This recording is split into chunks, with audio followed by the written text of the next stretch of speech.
Molly, do you want to introduce yourself a little bit and tell us some stuff about rock paper? So I'm Molly. I'm the owner of RockPaper.store. I always say rock paper is a unique addition to your art box because when I started this business, I never had the intention to replace what you currently use, but to give you a new and exciting tool. My hope is you are inspired to create differently. One of my favorite qualities of rock paper is that it's waterproof, and that opens the door for all sorts of new creative uses.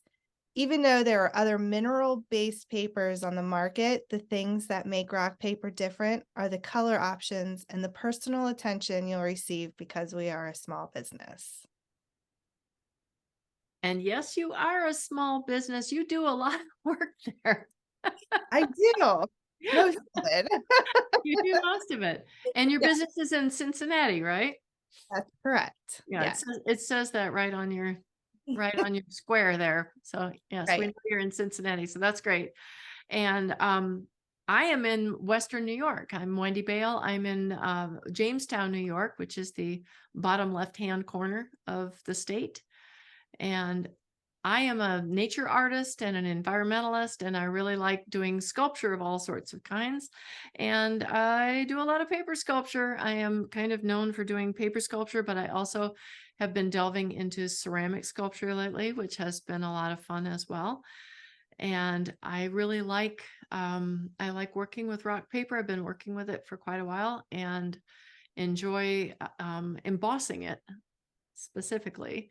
So that's pretty much who I am. I don't want to spend a whole lot of time doing this because I want to get right into you making your flowers that we're going to be working on today.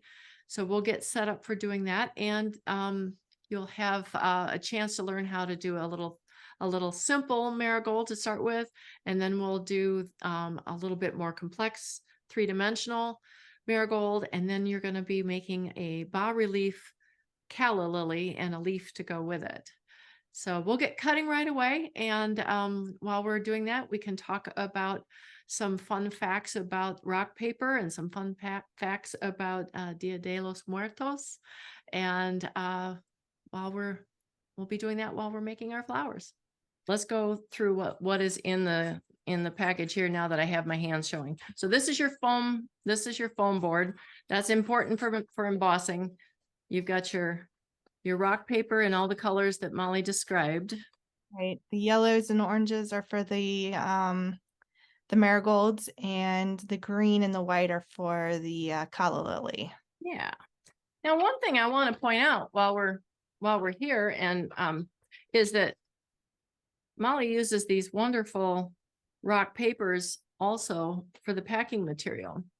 And I do all kinds of fun things with these. So don't throw out that's a nice piece of rock paper and it's really translucent. So it's nice for tracing different things. And I like to make clouds out of them. That's one of my favorite things is to tear it and stretch it and make these fun cloud shapes. As you can see, it does these really cool things. So don't throw that part away. Besides the things that you got in your kit there, one of the things that we've already talked about a little bit is the embossing tool. I think you guys have fancier ones than this. It sounds like you got some real pretty ones this time, Molly. Yeah. But anyway, there's a nice tool here that will have two different kinds of tips on it.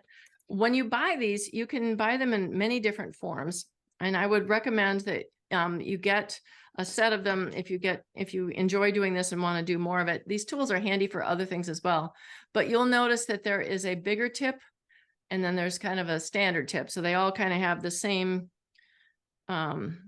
usually they all have one tip that's identical and then the other end changes. So it goes from very skinny to very fat, and they are useful for different things. This particular set is nice too because it's got the little cushy thing on it. But I think the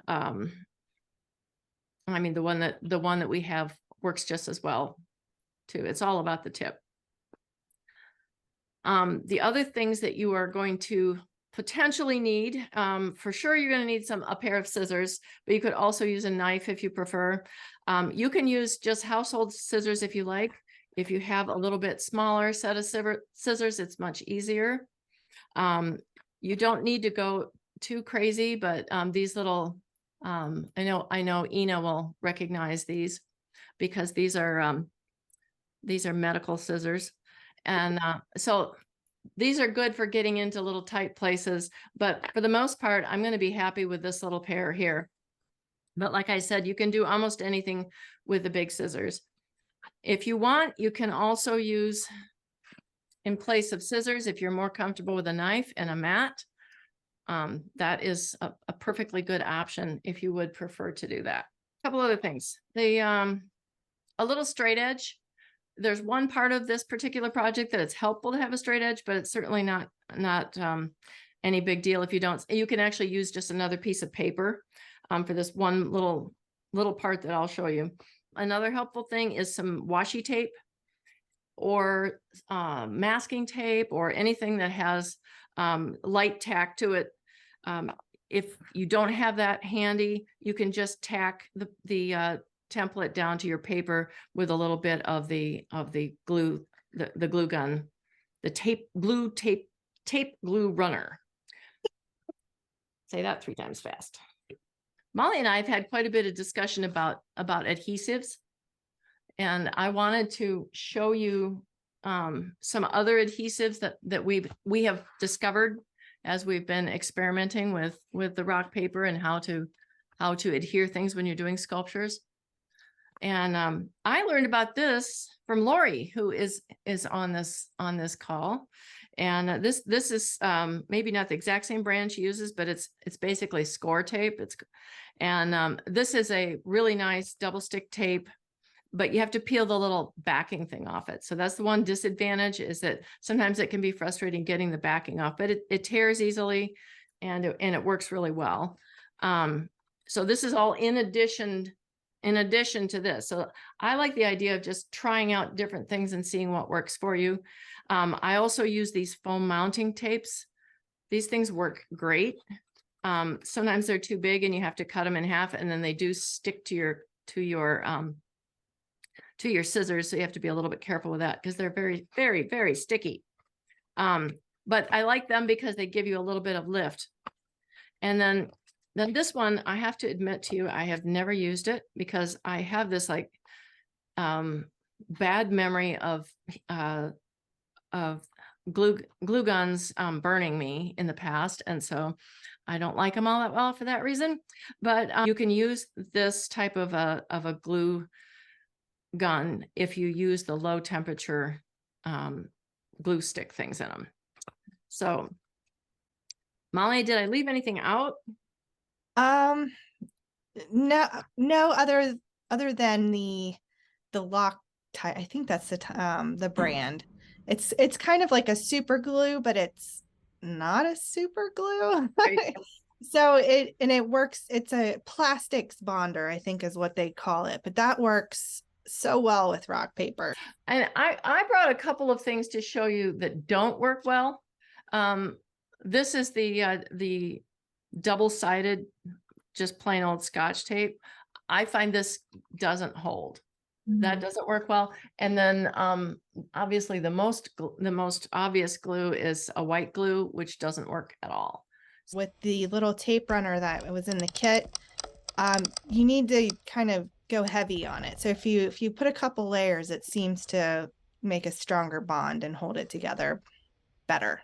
We're gonna start with a really simple practice flower. And for any of you that have already taken a class with me and know how I do this embossing, this will be kind of a refresher for you, because we're just going to do something really, really simple. I'm going to show you what it looks like.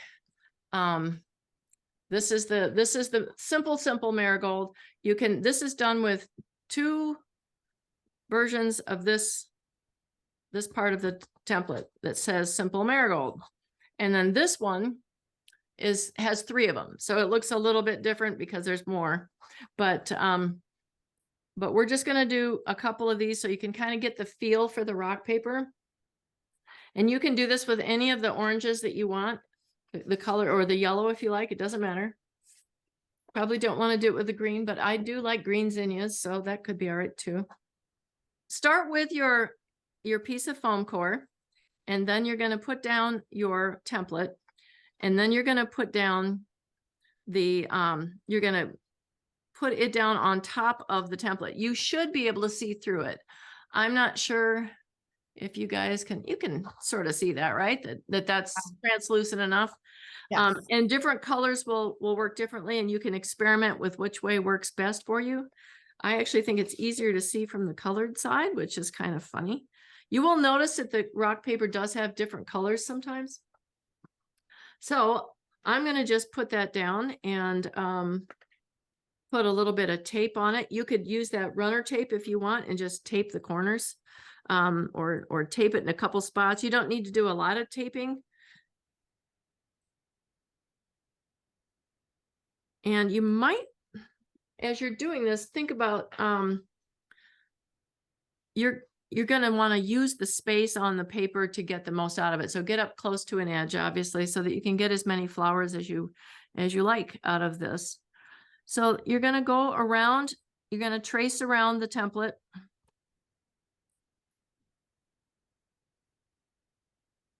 And go around it like that.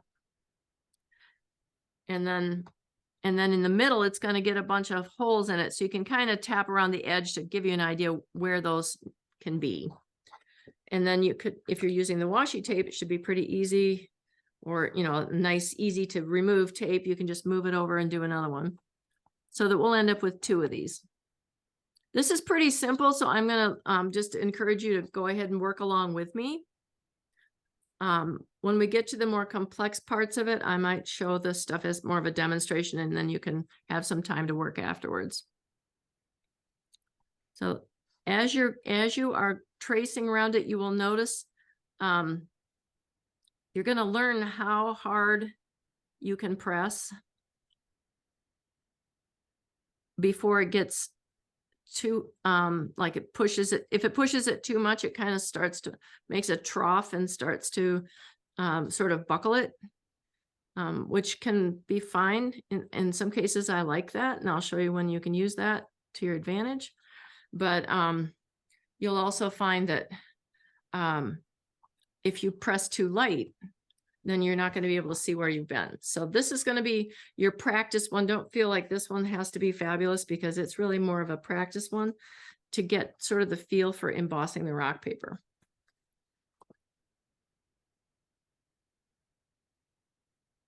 Because we're going to learn just the very, very basic techniques on this. So once you have them traced around, it should look something like this. And then on the back side, it'll show up like that, so that you can see where you've been. At this point, I want to put some embossment into the flower. And I'm going to show you one that's a larger one, just so you can make sure you can see it. This has got embossing on it, and you can see it from both sides, the marks that have been made in it. That's what's going to give it some shape. So for this one, let's practice a little bit of embossing on our petals. You're just going to go straight out from the center to the end of the petal. And you'll notice it starts to, as you push, if you push too hard, you can even poke through it, which of course typically don't want to do that, but it's not the end of the world, because I very rarely see perfect flowers anyway. So, so just put your lines in. If you do this on the white side, then they'll stick up on the orange side, because you're pressing down in there.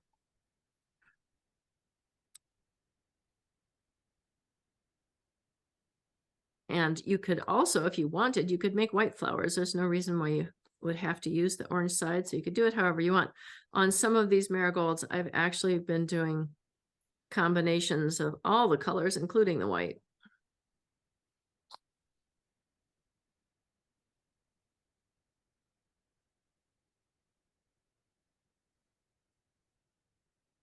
So that should give you sort of a simple shape reminiscent of flower petals. So let's, at this point, take your scissors and cut out, just roughly cut out so that you don't have to deal with the whole piece of paper. Cut out your flower, the two sets of petals. And I'm going to suggest that that you go ahead and cut it so that it's single ones, because it's so much easier to move around when you just have the one. You're not dealing with too much paper. And this will be old news for a lot of people, but I do like to always, just in case anybody is new to cutting, make sure when you're using your scissors that you have the business part of the scissors is here in the fulcrum, closest to the end, not so much on the tip. The tip is handy for some applications, but mostly you want to get it right down into the throat of the scissors when you're cutting. And also, your scissor hand should be fairly still, and you're going to do the moving with the non-scissor hand. And that little trick will actually make cutting out things much easier for you. I like to kind of wiggle back and forth on a shape like a flower petal, because I want it to have a little bit of sort of organic edge to it. I don't like it to be too straight, but you can, that's, your mileage may vary. You can do them however you want, and you don't have to necessarily do it right on your embossing line. You can kind of choose to go where you want there. That's just a guide. And once you get the two of them cut out, I'm going to show you how we'll assemble it.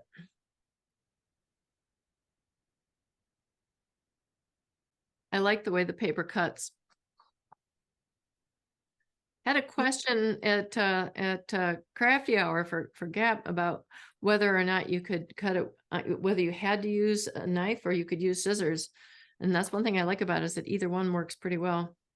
Yeah, they do, and it cuts really easy too. Yeah, it doesn't have a grain, so Mhm. it feels kind of smooth. Right. It's like, when you cut wrapping paper, you can just kind of do that, like run your scissors just like straight. Yep. Yeah. And do that with rock paper too. I bet you can.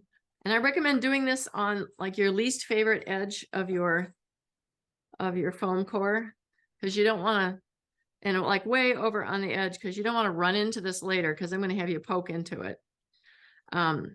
So I think I'm going to tape it first.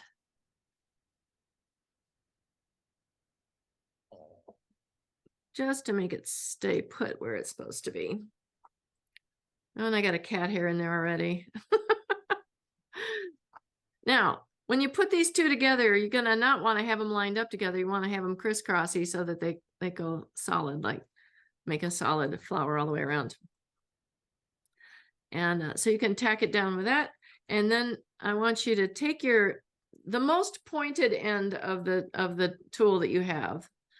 And then you're just going to poke down into it like this. And this is going to poke your foam core as well, but it makes it has somewhat of a realistic looking little dots that you get from doing that. And you can go just around in a circle if you want like that, or you can fill it in. I'm just going to stop there, but I did on the sample ones. I think I kind of filled them in. You can see there's more holes on those, but and then once you have got it glue taped together, and then you've got the little holes punched in there, that'll hold pretty well. So you can come in and you can move and change the shape of these petals to give them a little bit more of a marigold look, like so. So then it'll have this kind of little bit of a 3D look to it. Whoops. like that. So the skills you've gotten on this one are essentially, we've talked about embossing it, the taping it together, and the doing the little perforations on it. Now, from here on out, you have to make sure you watch out for that spot, because I've now defaced your foam board. So if you're worried you're going to run into it, cut it off or something, because what will happen is if you run into it when you're embossing and you hit a spot like that, your embossing tool will dive right into it and ruin your paper, which is very, very sad. And we don't want sad, we want Oh, happy. yeah, we're making flowers. Who can be sad when they're making flowers? Exactly. So now I want to move on to the 3D marigold. And so what we've done is a kind of a flat one, but it is still somewhat dimensional. And now we're gonna, I'll put a series of them out here for you to show you kind of where we're headed with this. And as you can see, there's some depth to it. It's not as flat. And this one I did twice as many on it, so it's thicker. But I'll have to explain what you have to do to get that, which I will do later. This is the one we're doing. So this is all of these parts make up one of these flowers. And I was also going to give you a little hint here that I'll show you what I'm doing. I got an egg carton and I put my parts in the egg carton, which is working pretty nicely to be able to keep track of them, because you'll notice that they're different sizes. So if you have to sit there and try and figure out which one you cut out, whether it's this one or this one, it's just easier if you stick them like so if you're going to do a bunch of them, then you'd be able to like cut them all out at once. If you wanted to do, a little bouquet of 6 flowers, then you could cut out all of these individually and then put them in your egg carton, and you'd have them there so that you wouldn't have to figure out what size was what. So we're going to go back to doing this. I'm going to just demonstrate one of these and then the center, and then I'm going to give you some time to work on it. So essentially you're doing the same thing as what we did before.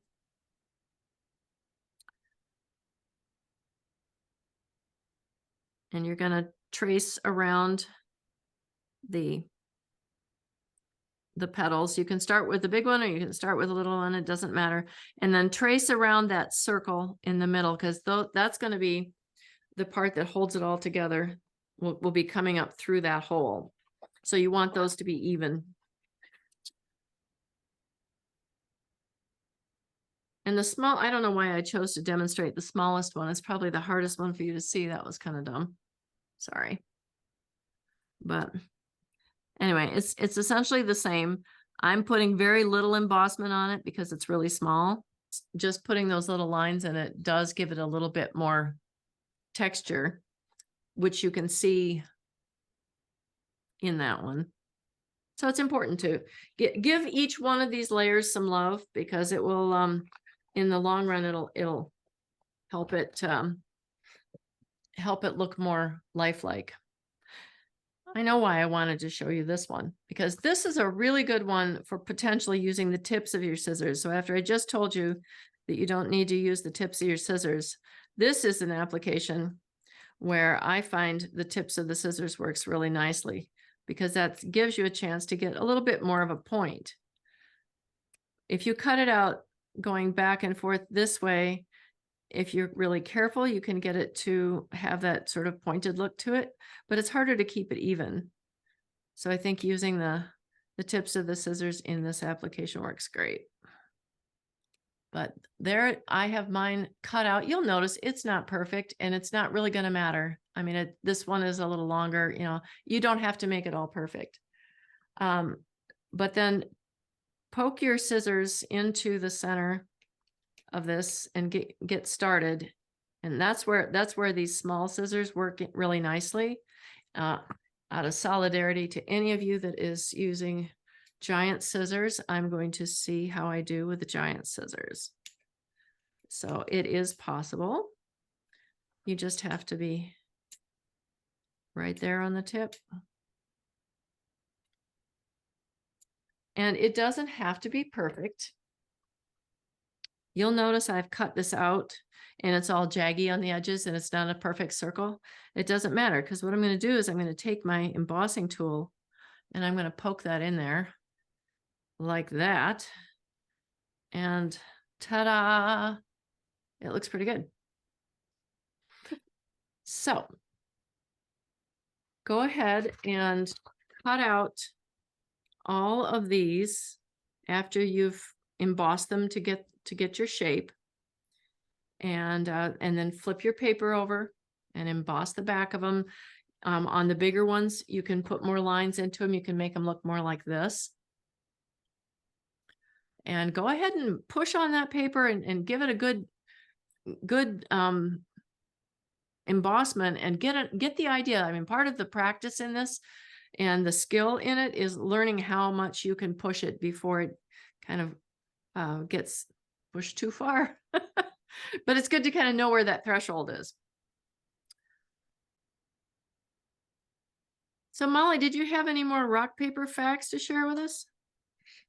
Well, I guess one of the things that we had talked about was some of the different ways that I've seen people use rock paper, and there's so many different varieties that it would take all night to list everything. But some of the more interesting things, I guess, other than of course Wendy's flowers, are that I had one customer who made wearable art with rock paper, and from what I could tell from what they shared on Instagram, it was they did like almost like a fashion show performance thing. It was really neat, like what they did. Wow. They made these huge headpieces and even earrings and all kinds of stuff. So that I thought that was very interesting, definitely.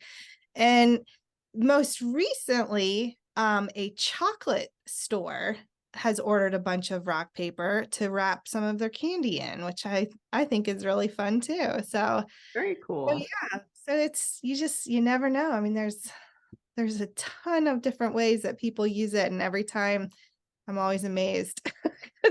I would never think of all those ideas. A lot of people use it for origami, right? Because it folds so nice.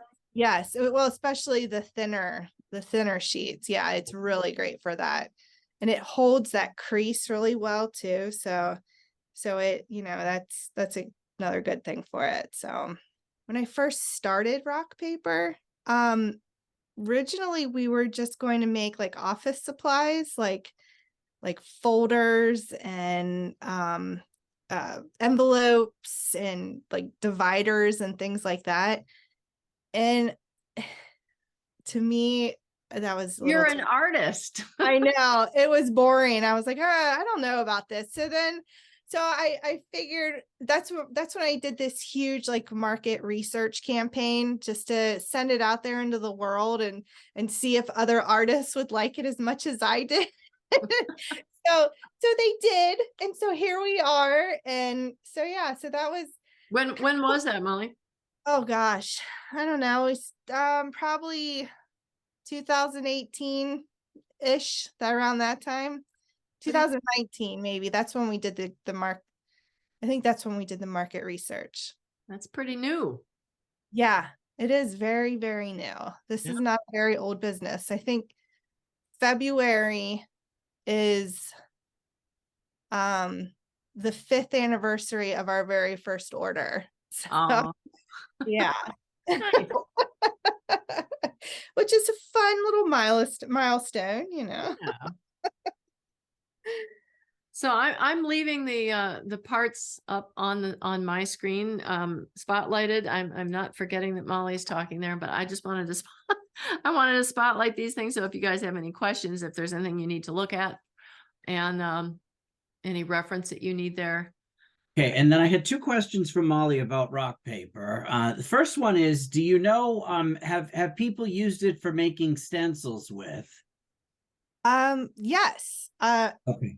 In fact, I've used it for that purpose. Can I ask what kind of stencils are you thinking, or how are you thinking about using it? I was thinking maybe of making stencils to use with a gel plate or something like that. So with acrylic paint, if that's what you mean. Oh That would yeah. that would work great. Yes. Yeah. Okay. In fact, that reminds me that another one of our customers uses, they don't really make like detailed stencils. They kind of make shapes, and then Yep. they do print making on it. Yeah. Okay. So then they use it almost like a stamp at that point. I think that's how they use it, but Like a yeah, mask, maybe. yeah. But yeah, you can definitely use stencils, and the best part about it is, depending on the paint or ink or whatever you're going to use, you can just wash it right off. That's what I was thinking. Um, what was my other question? Oh, will it work in a cutting machine? Yes. Okay. Yeah. Like a Cricut, is that what you're thinking? Yeah, I have a scan and cut, but I would imagine it's Yes. the Yeah. same either way. Yeah. Is Okay, any kind of blade, definitely. great. Okay. Thank you both. Yes. Thank you. I'm going to go ahead and demonstrate how to do the center portion of it. So if you want to pay attention to me doing that part, then we can go back to it. And if you need some more time to catch up with getting the rest of your petals done, then that's fine. So I'm just going to throw my guys off of there, and I'm going to pick a different color. I'm going to pick the yellow for mine, just so it's contrasting from the one that I just did. And you'll notice where it says Marigold Center, there are two different strips. One of them is the one I want you to use for the embossment, and the other one is so that I can explain to you how I want the cuts to be in this. And I thought it might be easier if you could just see an example, but they don't have to be that perfect. So what I like to do on this piece of this project is to just line up. I don't want to cut these two because it's a nice square edge. So just line it up like that. And you have a choice of either just tracing it up like that. And this is the part where I said it would be helpful if you used a straight edge. Now you can take another piece of, I'm using a straight edge, but you can also just take another piece of rock paper and set it along your edge there. That works too. In fact, I'm just going to do that because it's already there. It's easy. But if you want to get fancy and use a straight edge, you can do that too. And so you're just going to cut out. This is going to be the center. And this is what's going to hold the whole thing together. So the next thing you need to do is flip it over so that you can see your edge. And then take whatever you were using for a straight edge, whether it's a piece of paper or a bona fide straight edge, and make a line about a little less than halfway, like maybe a third of the way, parallel to the line that you're going to cut, so that you just have this little guide. That's just a cutting guide. So you're going to cut into that, but not past it. So go ahead and cut out your centerpiece, or emboss your centerpiece. And then the next part is the cutting part. I'm gonna cut mine out and get ready to show you how to do this next part, but go ahead and get yours so you're caught up to me. So Wendy, I have a question. So you have one that, are you cutting two of those or just one? One for each flower. Oh, okay. Of this type of flower. This one doesn't get this guy, but this is the center that's going to hold these pieces together. Okay. So that's just a demonstration on where you can cut. Yeah. Yeah, because the concept is that this is going to make this fuzzy bit in the center of the flower that's going to be skinny little things. This is a taller one, and I'll explain that one in a minute. But they all come out kind of different. Mm-hmm. But I think this one might be my favorite. I don't know. I like that they have different personalities. Just like real flowers. Exactly. So if everybody's got their strip cut out like this, And then you've made an embossment in there to give yourself an idea, show you where the line is, to make sure that you've got that line about maybe a third of the way across it. And then you'll notice this part of the template right here that it goes from skinny to thicker. So those are the lines that you're gonna cut into this, and you're gonna cut them in on the thicker side. So you're gonna just leave this little bit to hold it solid, and then have a nice long fringe to go on the in the center of the flower. So I like to start, well, for one thing, I'm right-handed, so this probably makes more sense to me, but I like to start with the small ones here, and then I'm going towards this direction, making them thicker. If you want to start thicker and go thin, that's fine. It doesn't matter, as long as you get the basic concept of it, going from thin to thick or thick to thin.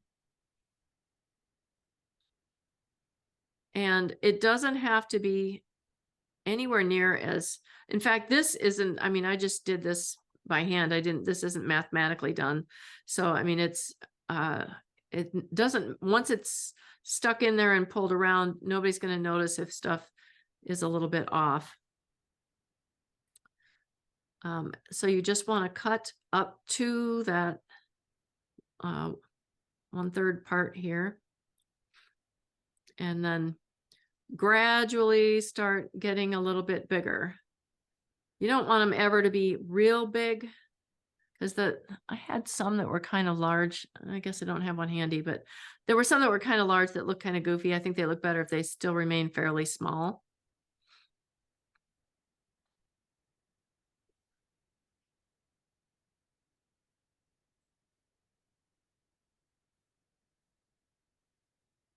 So you should end up with, yeah, mine are, I think I could have done some more skinny ones. So I'm going to come back in here and just add a few skinny ones in there.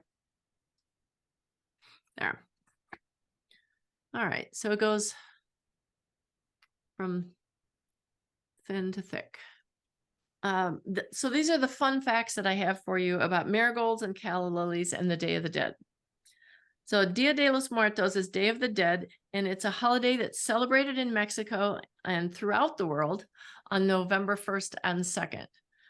So it's happening, around Halloween time, but it's really a very different holiday than our traditional American Halloween.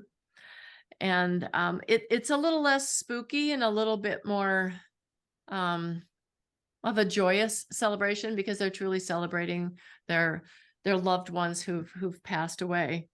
So it's a celebration of life, and it honors friends and family who've passed away. They make colorful altars, and they erect these in their homes and in public buildings too. And they'll put out people's favorite foods, their favorite drinks, which, would probably be tequila. And most notably, I think, and any personal mementos of the person that's deceased.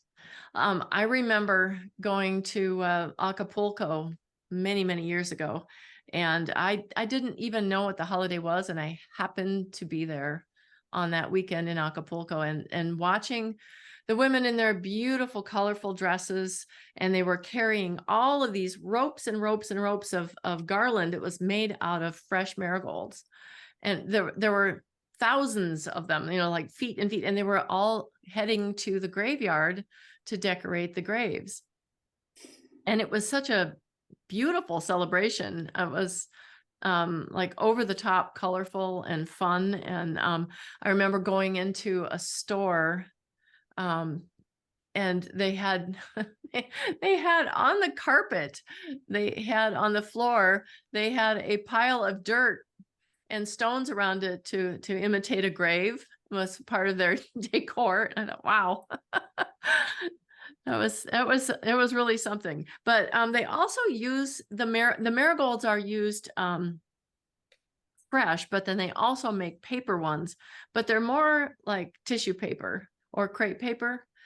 So today's project, I engineered this particular design so that it would hold together really well and work as a little bit more long lasting type of flower art. But if you're curious about them, you can go online and look at the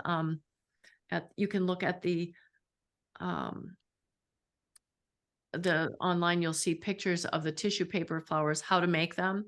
I think those would probably work with the lightweight version of the rock paper, but I really love working with the heavyweight. So that's what you guys have in your kits, because I just love to emboss it. So, but you can certainly check out some other ways to make flowers out of paper, out of the rock paper. But the most common of the marigolds that is used are those big, the Mexican, or sometimes they're called Aztec marigolds. They're sometimes also called flowers of the dead. But the Mexican marigolds are really tall. So, it might be like 3 feet tall. The ones that we're doing are patterned after this type. So that's how when I was trying to engineer this, I was trying to figure out how to, obviously I didn't want to do as many petals as there are on it, but how do you represent those petals? And then that kind of floof thing in the middle. So that's the inspiration. These are actually the little French marigolds. So they're standing in for the big fat Mexican marigolds. Are like, huge. They're big, giant. They look like big pin cushions. I have a question, Wendy. Yeah. How did you find out about rock paper? I found out about rock paper online. It was somebody had made a piece. I was doing cut paper at the time, and it was early. It was probably maybe 2019, 2020. And I had seen something seen something, probably Facebook at that time.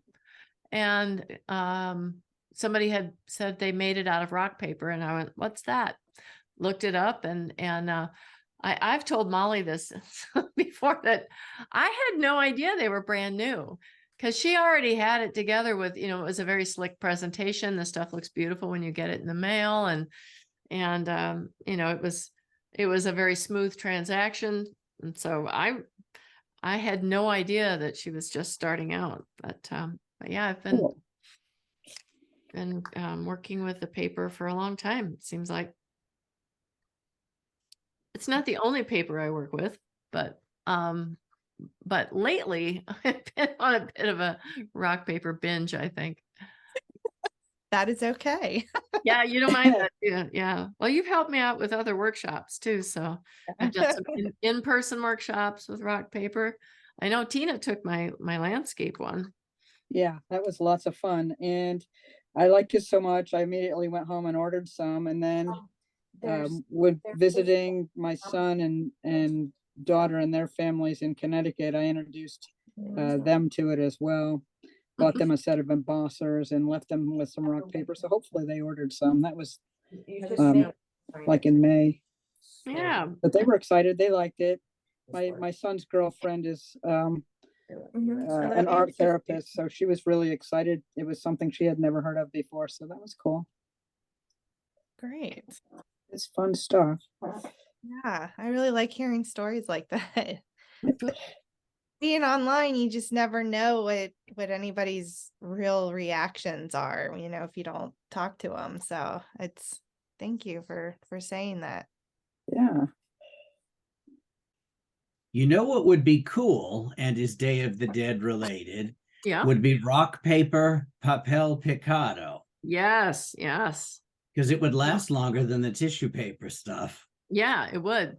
And you could make that with your cutting machine, because those are usually punched and they do a whole bunch at once. Yeah.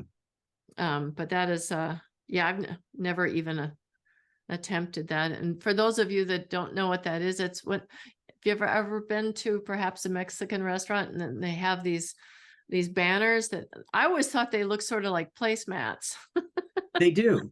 I actually have placemats based on them. Yeah, that makes sense. And so those are, you know, kind of strung up across they use them to decorate, and they always have wonderful graphics on them. Hmm. Skeletons and fun Day of the Dead stuff. Yeah.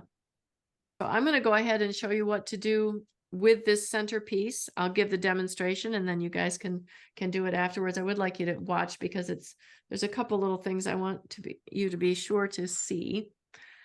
One thing is I'm going to have my tape ready because I'm going to tape the edge of it. This is the only part that actually needs to be taped. In fact, some of them I haven't taped, but you're going to start.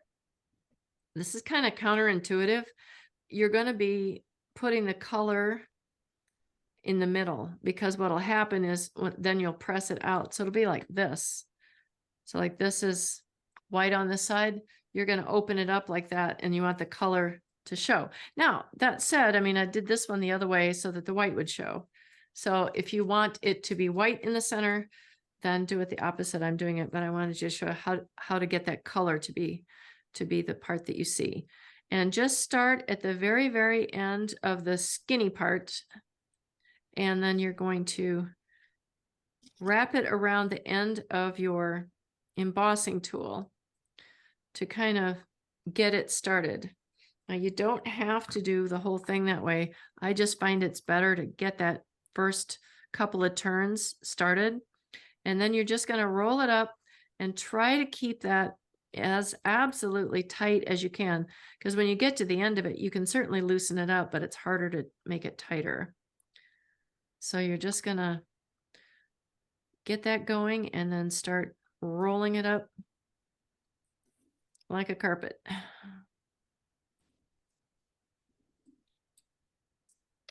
And this part of it is what is going to hold all those little petal pieces together. Well, that and a little bit of tape. And when you get it done like that, then you can put some tape right on there on the end. Don't have to put much, just enough to tack it on there. Okay. All right, let's put these things together. So you're going to take however many of these petals that you got and put them in the order they're, lay them out so that you can keep track of them. And hopefully they have a hole in them that is, start with the smallest one, and hopefully you can fit your little thing in there. And you'll notice that the rock paper stretches. So if it's a little tight, that's okay. And for that matter, if it rips, it doesn't matter. I've ripped a couple of them and been able to just glue them together and they're fine. Particularly if it's not the top one. You kind of probably want the top one to be pretty good. So then the second one, you know, run that tool in there to make your circle nicer. And then just put a little tack of, I didn't really want to put glue on my foam core. Don't do what I did. Do as I say. I wish I had done that. So maybe use a corner of the template or something, and put a little tack of glue on your next one, because that is going to tack it to the next one, its neighbor here. So once you get the second one on there, and mine is pretty tight, so I gotta stretch it around there, then look at how you want it to line up. Like if you want it to be kind of alternating with the one above it. And if some of that glue is sticking out there, then just wipe it off. That's a nice thing about these things, is you can just kind of wipe them off, except if you get them on your foam core, apparently. Just flip it over. Yeah, I am gonna flip it over because it's making me Then it'll stick. It won't move anymore. Then it's gonna stay right where I put it, right? Right. All right. So now you got your next one. These are a little easier. This will be a little easier to work with because it's a little bigger. And as you start getting into the bigger ones, they're easier to tack, because you can tack kind of close to the circle if you can, because then you won't have to wipe off the edges. Now, if you did what I think I did here, usually these end up getting a little bit big, but it doesn't matter. As long as the last one is smaller, that's usually the best bet. So you want to line it up, make sure that it's kind of alternating. At this point, it's not real critical because these last few are the ones you want to make sure they alternate. Otherwise, they don't look quite as realistic.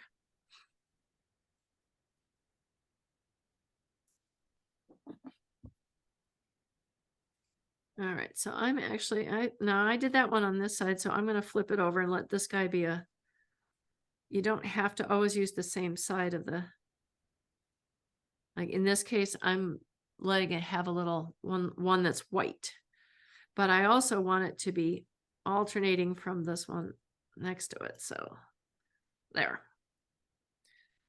All right. And then my last one, I'm going to go back to yellow.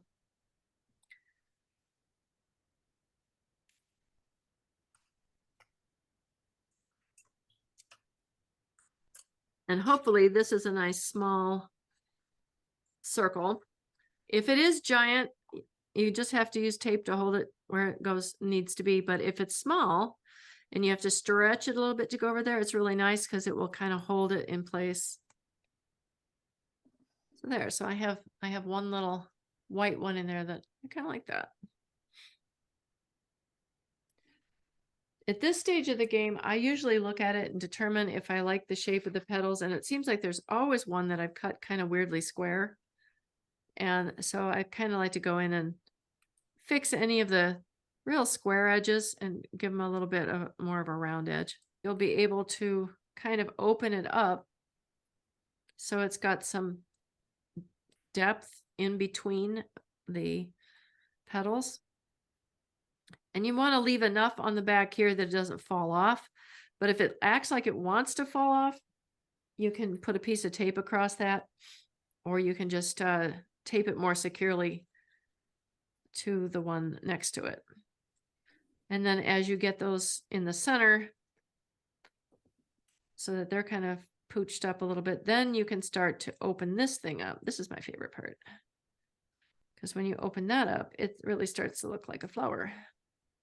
And if you've rolled it nice and tight, you won't have a circle in the middle. If you haven't rolled it that tight, you might end up with one that looks like this guy did. It had kind of a more of an open thing in the center. So I just kind of pushed some of the stuff down in there and hid that a little bit, because it was I thought it didn't look very good having that circle, you know, a blank circle in the center. But the other thing you can do is you can leave those ones in the middle straight up and then just push down the edges like that. Can I say I like the white, the little bit of white in that? It just Yeah. really Makes it pop a little bit, doesn't it? does. I really like that. I like being able to kind of decide on the fly. Like in this case, it's embossed the other direction, but it doesn't really matter. I mean, you can bend, you know, it's pliable enough that you can kind of bend it back and make it look like it was curving the same way as the other guys are. So at this point, I wanted to tell you about this one that I had made. This one has a lot more. I put more of the petals in it. I just repeated them.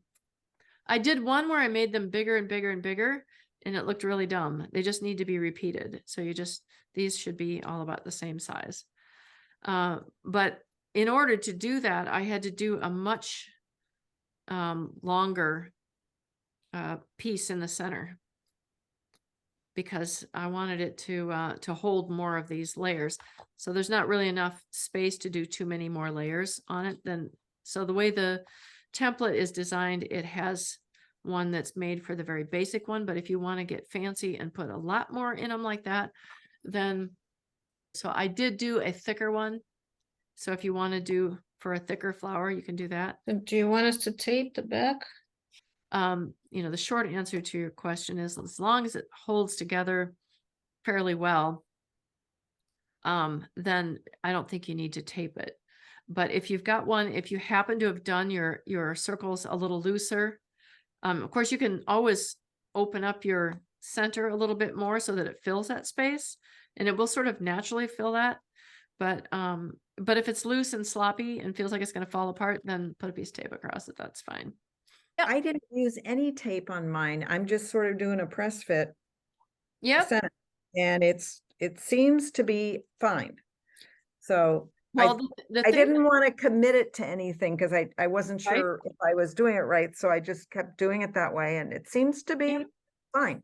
yeah, the first ones that I did not put any tape on them, except I taped the spiral thing that goes in the center. I struggled a little bit because I wanted them to alternate, you know. I wanted them to be like this and then this and Mhm. not. And what was happening was when I didn't put the tape on it, it was wanting to slide like this. Mhm. So that was why I started doing the tape. And I actually have to give Molly credit for that, because I was like, what am I doing wrong? Why is this doing this? And she says, why don't you put a little bit of tape on it? I thought, oh, that's a good idea. So, so that is, you know, it's kind of up to you. If you've cut your circles really tight and it holds in place, then it's fine without it. I've done many of them without it, but I think the tape is just a little bit of insurance if you want it to stay put. But I was kind of excited about how this design went together because of the fact that it sort of holds itself together. All inspired by Mother Nature. So yeah, what do you think? Not too far off, right? Good. So this is just as a quick definition so that you can see the difference between the flower that we just made that has the dimension to it, and this is what bas relief is. The most common thing that you run into every single day probably as that is a bas relief is a coin, because they use that style of sculpture on coins. So this one here shows that. And then this is a lovely piece right here. This woman, her back and her dress and the moon. That is a really good example of bas relief. Most of this is paper. I think this one is actually some sort of ceramic. When you get over here, these small flowers over here are more similar to what we were doing, where there's a little bit more dimension to them, but they're still pretty flat. And then there are several different variations of this. So you can see that I just wanted to point out to you that, you know, paper sculpture comes in many, many, many, many forms.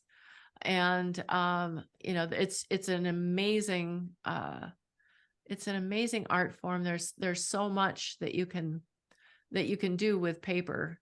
And I think, you know, doing the rock paper sculptures is really rewarding. You can certainly do 3-dimensional things like this piece here with the owl and the cockatoo and some other kind of parrot, looks like. There's so many different things you can do with it. And I'm hoping that you'll be inspired from doing these flowers to try some other things that are your own thing. You know, what we're going to do next is we're going to make these little calla lilies. And you'll notice that these are not 3-dimensional. I mean, the calla lily actually comes around like that in a more 3-dimensional kind of way. I did this, it's very thin. There's not very much that is coming up. It's just got a very slight little rise, and then it's got the shape of it to sell it as a petal coming around there. And then this center spathe of this is really just an oval piece, like a hot dog shaped piece that I've folded in half. So it has a little bit of dimension on either side, but it's certainly not 3-dimensional. And then the leaf that we're going to be doing, which is really fun. If you look at that green paper, you're going to just love it because it comes in 2 different colors. So you can choose which side you want. So I emboss it on one side, decide which I think looks the prettiest, and choose that. So so we can play around with different options of that. So I'm going to go ahead and demonstrate doing this basic one flower. And then my suggestion I'm going to show you one flower and I'm going to show you one leaf. And then my suggestion to you is do one with me tonight and then do some more later. They will come out better as you do them. I think it's kind of each one, again, they have kind of their own little personality, and some of them seem to be some of them will come together really well and you'll be like, oh yeah, this is beautiful. And then another one's like, oh, this looks funny. And if you just shape it a little differently or move it around a little bit, you should be able to get a nice shape out of each one of these. Now, I wrote myself a note here about make a copy. I'm going to suggest to you that I mean, I have used this same one. I've made probably 6 or more impressions on this, and it's still fine. I haven't felt like I've worn it out, but since these came in your kits and they didn't come electronically, then I would recommend that you make a photocopy of this. Now you'll notice that on these, this is the cut line on the outside, and then this is sort of a general idea where the shaping and the embossing is going to go on these 3. And then you'll also notice that there's one line that's a little bit heavier in the middle. That's going to be cut, and that's where the spathe is going to come up through it. Because this, let me take this apart so you can see it better. Now this is taped together and you can see, and I taped it quite a while ago, and you can still kind of pull it apart if you want to. It's nice. It's kind of removable. So this is this one, obviously, and I've got the hole that I cut in there. And then I actually taped that one down to get it to hold steady. So that one is taped down on the back, but that is just a separate piece coming through there, the yellow. So since I've already got one like that, I'm going to go ahead and make the second one here. And I'm just going to do the exact same thing that we've been doing and go around the outside first. It's always good to do the outside first because then you can get the feel for that particular sheet and see how much pressure you need to put on it. If it starts to kind of plow up on you, just pick your tool up and start again. Or the other thing you can do is go from the other direction. It'll flatten it out if it starts to do that. And then you can emboss in that middle part. That part with the dotted line is actually an embossment line. You don't want to necessarily cut that except for that one little part where the spathe comes through. But the rest of that is just an embossment.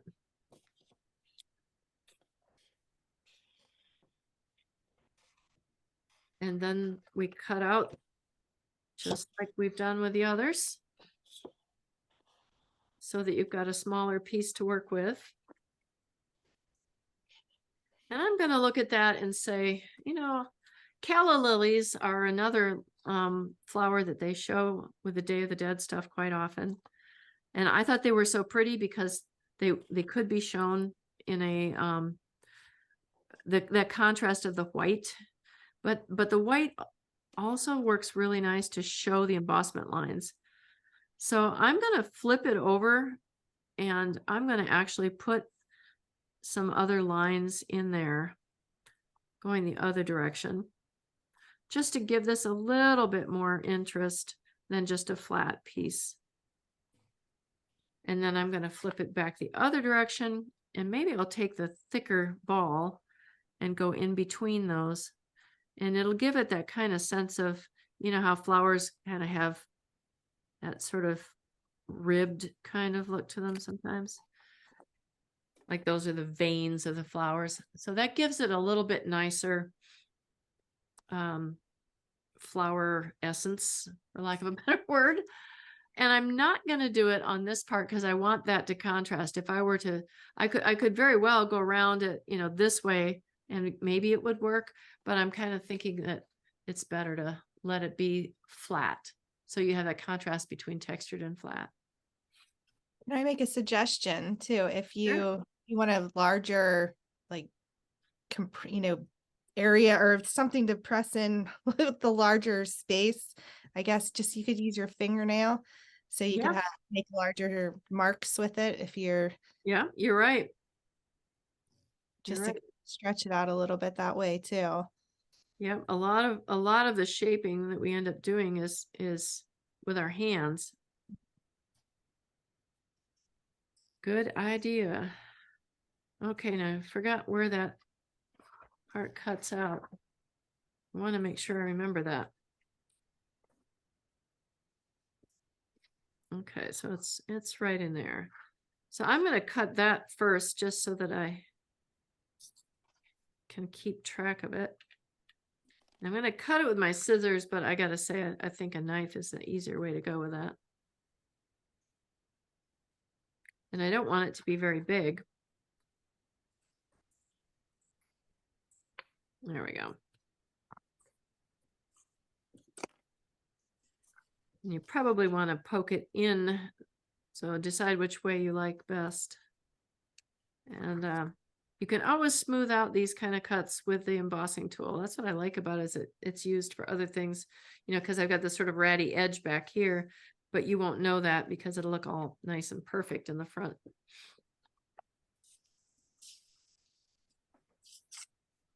So I'm going to go ahead and cut mine out, and then I'll give you guys a few minutes to make your calla lily.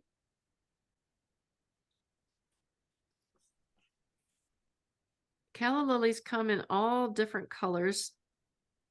Ours are white today, but you could certainly end with a yellow center, but you could also do it accurately if you were going to be trying to be accurate with your flower colors. You could do it with the green center, or you could do it with a white center. They come in all different variations on them. Some lovely pinks and things too, but I thought that might be a little clashy with our marigolds.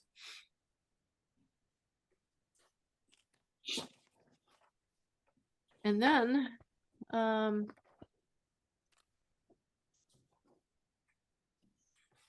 once we have those done, we'll cut out the center, which I'm going to do mine in yellow because I think it just shows up nicely, but you can pick something different.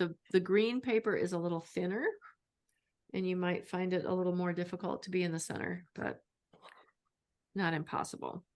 Okay, I'm going to go ahead and put together the center of this thing, the space, and I'm going to put it right towards the edge here to conserve my paper so I can make a whole bunch more of these things. And I'm going to just, if you wanted to use a straight edge, you could do it, but it's not really necessary because you're going to cut it straighter than you drew it, most likely. So I don't do anything real fancy with this other than to just cut out the rough cut it, and I'm going to leave a little bit of a margin on it. So where I've embossed is not necessarily my cutting line on this one. You probably want to give yourself just a little bit extra, and then you can bend that over where you embossed it. Just to make it a little bit bigger, give you a little bit more to play with.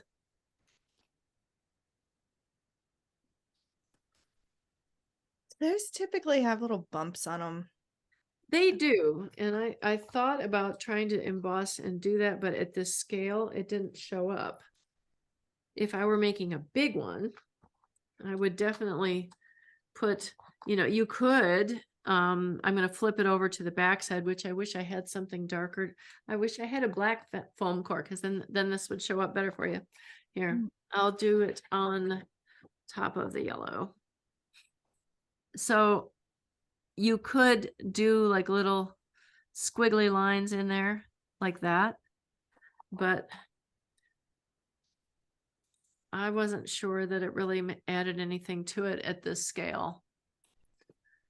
But it certainly is another way to give it that more organic look. Mm-hmm. And then go right down in between your embossments to get that stem to be nice and skinny. Almost like you're putting a score line in there. Yep, putting a score line in and bending it. Essentially, you're bending it in half.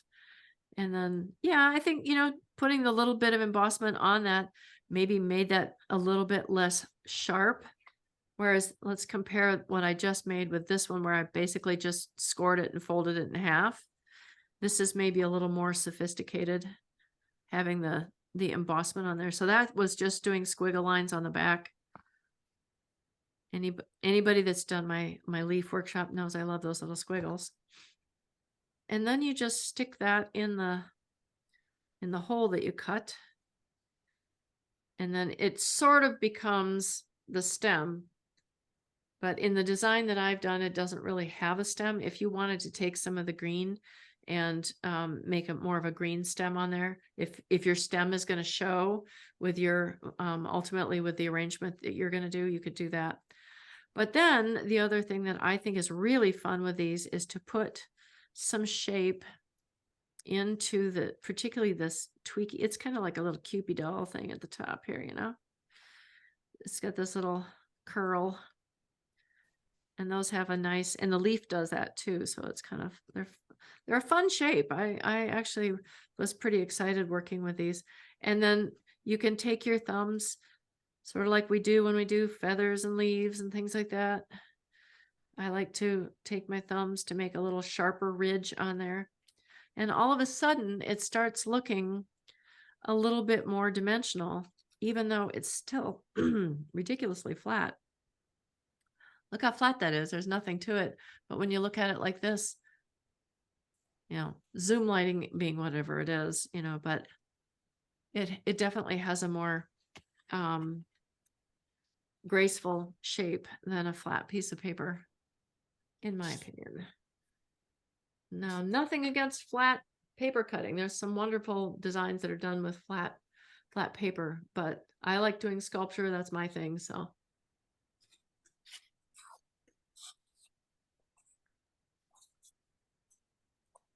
that is the calla lily.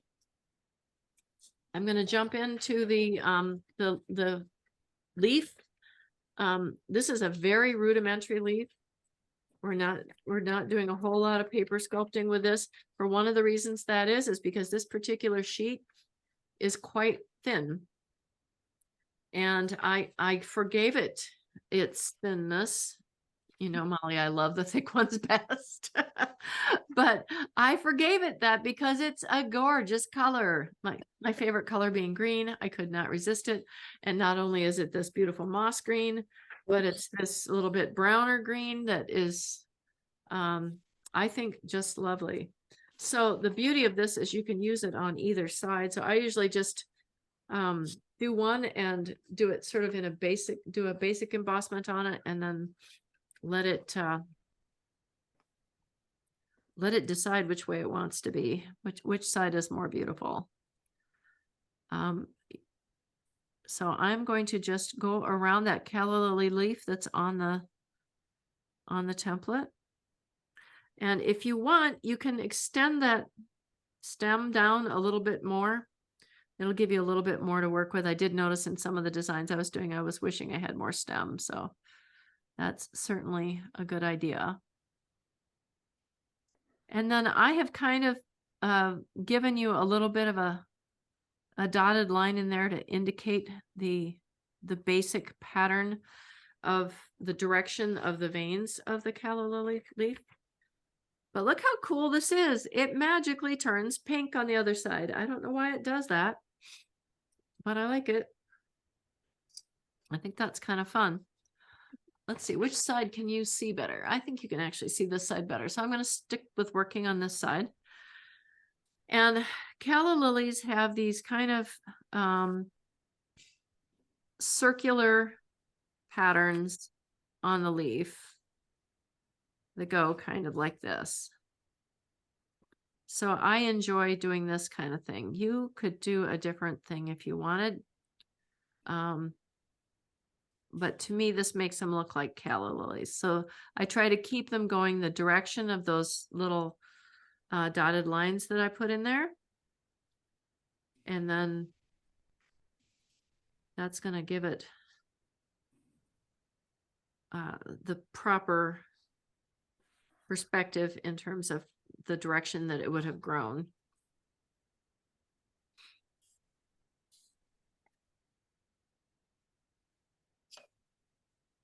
And now I think I'm going to actually make my line, at least the one going up through the center. Going to make that one a little stronger. So like I said, this is not going to be a real elaborate leaf, because the leaves in this design are really kind of a supporting role. It's really all about those dimensional flowers. So this is a much flatter, kind of simple shape.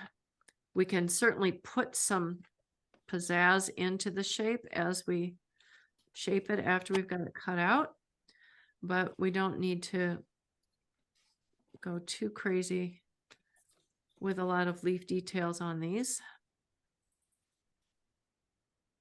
I actually think they look kind of nice being a little bit more casual. One thing about the thin though is you can stretch it and make it like That's true. like ruffles a little bit. I don't know if you want to do that with this leaf, but You're just... right. You're right. You could convince me that the thin is as good as the thick.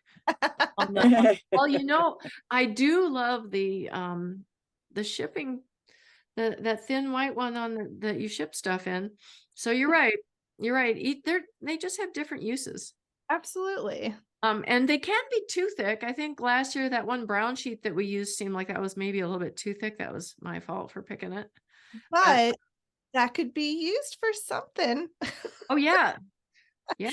Oh, definitely. That I thought there was never anything that was going to be too thick for me, but that one might have been. But you could construct something of it. What, like did you have a box or something? Yeah, this is not that same, but it's the same thickness. Yeah. It's just a box. I use it to store colored pencils in it usually, but Yeah, there you go. yeah. So it's as thick as a 2x4 then, right? Not quite.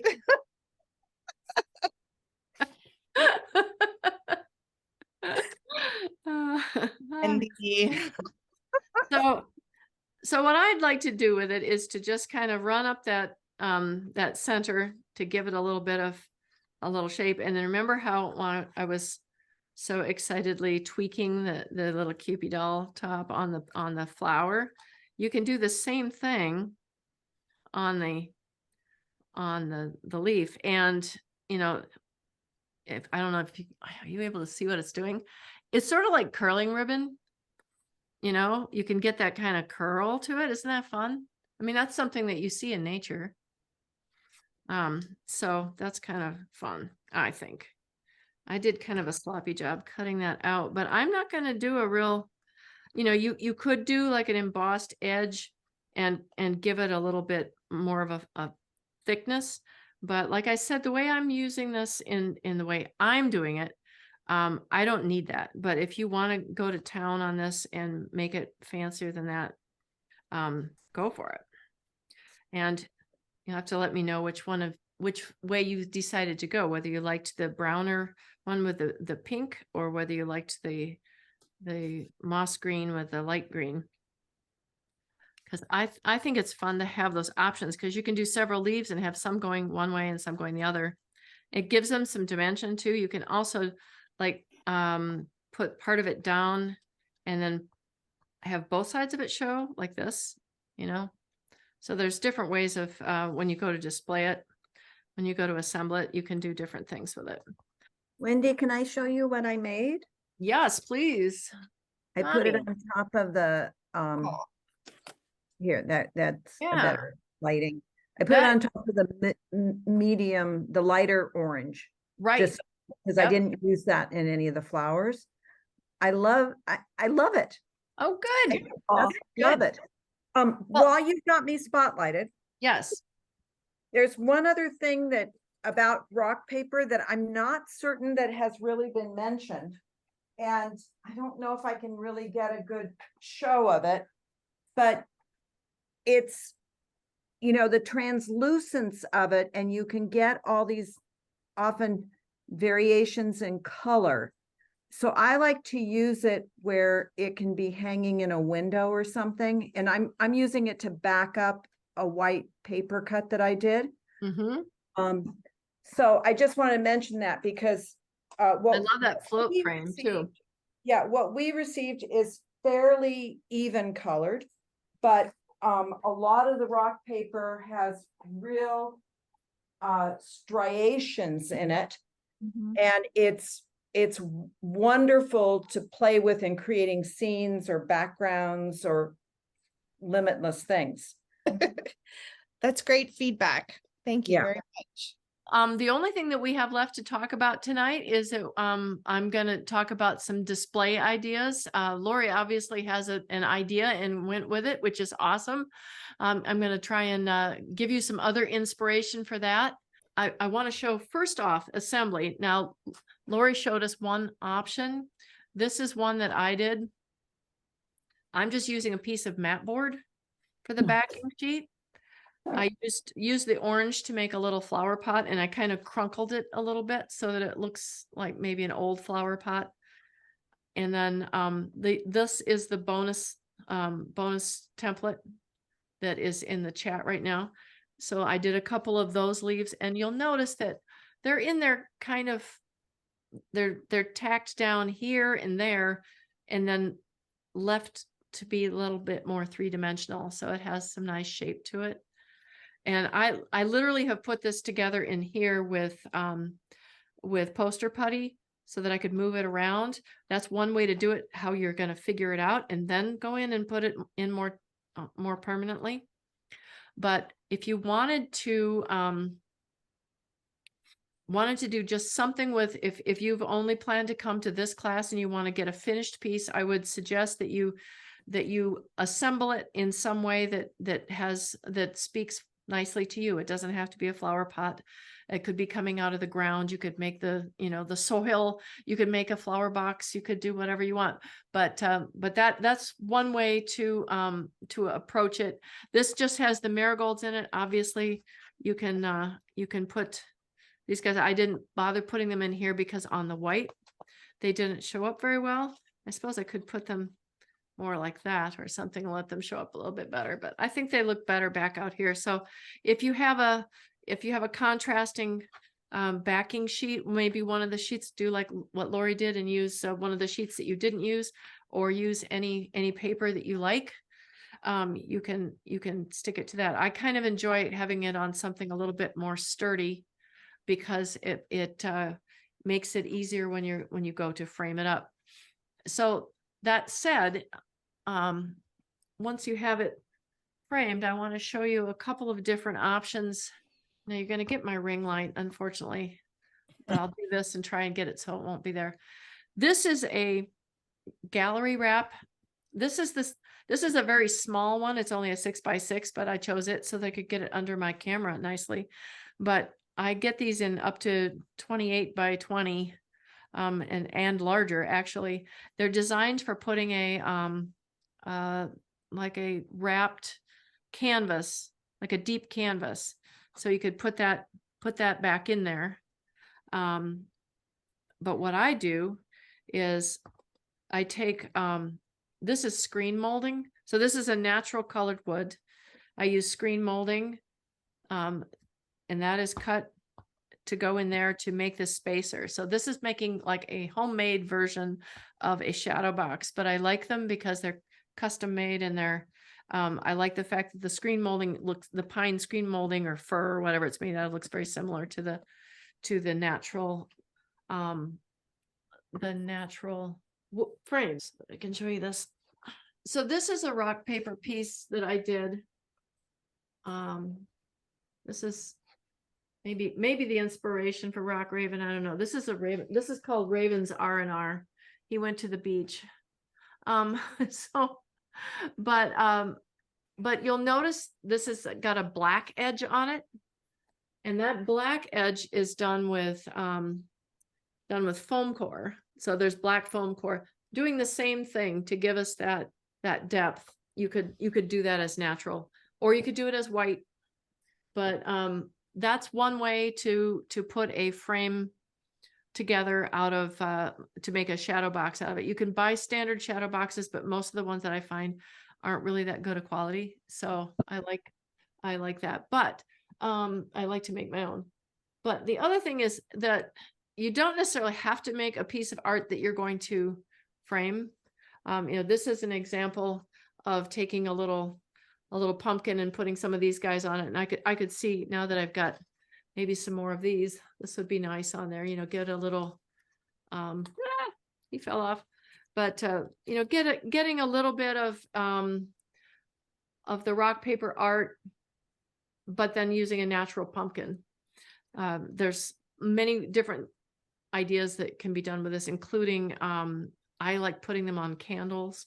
There's all sorts of different things that you can stick them on. You can stick them on your mirror, whatever. And these guys, I actually have just stuck on a piece of grapevine.